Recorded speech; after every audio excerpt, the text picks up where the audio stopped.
Good evening, my friends. I hope you are enjoying your New Year's Eve celebration. It has been a year of trials for us all.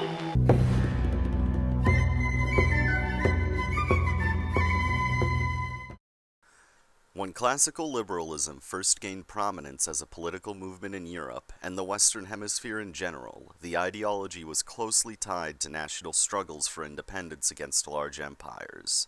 Aside from the liberal nature of the American Revolution, the wars of independence fought by the nations of Latin America against the Spanish Empire, unsuccessful wars for Polish independence against Russia, and the Greek War of Independence against the Ottomans were all led both intellectually and militarily by men dedicated to liberalism. The avatar of this channel is a portrait of Lord Byron, a British liberal poet who fought and died for Greek independence and a celebrated national hero of Greece. At Springtime of Nations, we seek to revive this spirit of national self-determination for several reasons. While nationalism, as understood today, can include a number of anti-liberal or anti-libertarian ideas, and can even be a barrier to self-determination as properly understood, the concept of national sovereignty in the 18th and 19th century was in fact a decentralizing libertarian concept. The ideal of liberal nationalist was to create a polity with as much consent of the governed as possible. The people, they believed, were a natural social organization that deserved their own say in their own governance. This was in contrast to the form of governance common before the Enlightenment, where multiple peoples were forced together through conquest and the marriages of different nobles.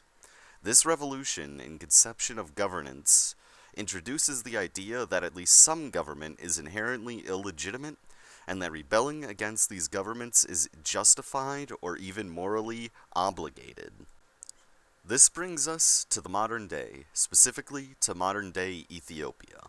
The northern region, called Tigray, is an open conflict against the central government, with the Tigray People's Liberation Front vowing to continue guerrilla warfare against them.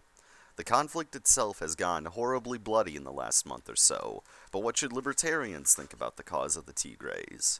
Not all national struggles are made equal, of course, so it bears looking into why this is happening. Ethiopia is often called the only, or one of two, African nations to avoid European conquest during the turn of the 19th century's scramble for Africa. This is, of course, true, with the short interruption of Mussolini's occupation of the country between 1935 and 1941. However, Ethiopia was an expansionist empire, not a people or even a confederation of peoples bound together by consent or a constitution. During the late 19th century, Ethiopia, under Emperor Menelik II, massively expanded Ethiopia's control of the Horn of Africa region.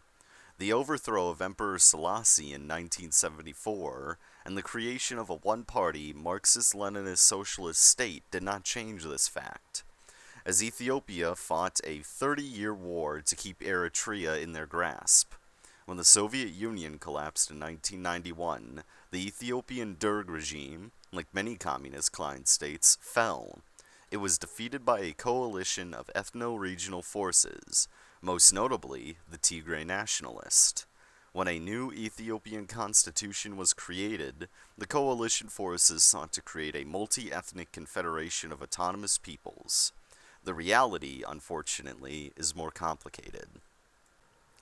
Notably, for a modern nation, the Constitution of Ethiopia nominally grants to all nations, nationalities, and peoples the right of secession.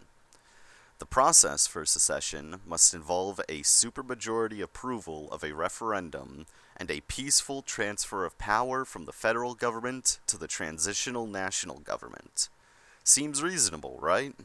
The trouble is, the Ethiopian government has refused to hold any elections since the beginning of the coronavirus crisis, meaning the ability of the Tigray nation to engage in self-determination has been put on hold indefinitely. The Tigray People's Liberation Front sees this, not without reason, as part of an attempt to centralize political power in the country. The incumbent president, Abiy Ahmed, is the first non-Tigray president of Ethiopia since 1991 and has curtailed Tigray influence at the highest levels of government. In response to this, the Liberation Front held elections around when they were supposed to be scheduled, so they would have a free hand to petition the central government to hold a referendum.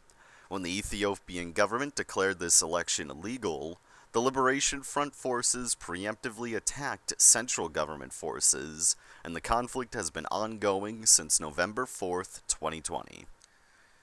Now, what should libertarians think of all this? Certainly, there is a gray area around the constitutionality of the emergency cancellation of all elections, curtailing the self-determination of peoples.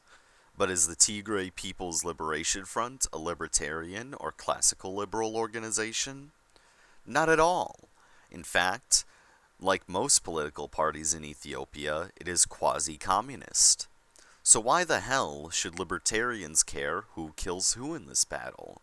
The reason is because secessionist movements, especially successful ones, undermine the legitimacy of state power everywhere. It is far better to support a communist party that wants only to control a small slice of a country, and to proudly state that they have a right to their own destiny, than to sit on the sidelines or support a marginally more libertarian central government that wants to crush any resistance to its monopoly on force. Later episodes in this series will explore other noteworthy and causeworthy struggles for nationhood that are ignored even by most libertarian news outlets. What's your opinion on Tigray secession? Leave a comment below. Next week we'll be covering the Western Sahara National Movement. To stay tuned, subscribe to Springtime of Nations.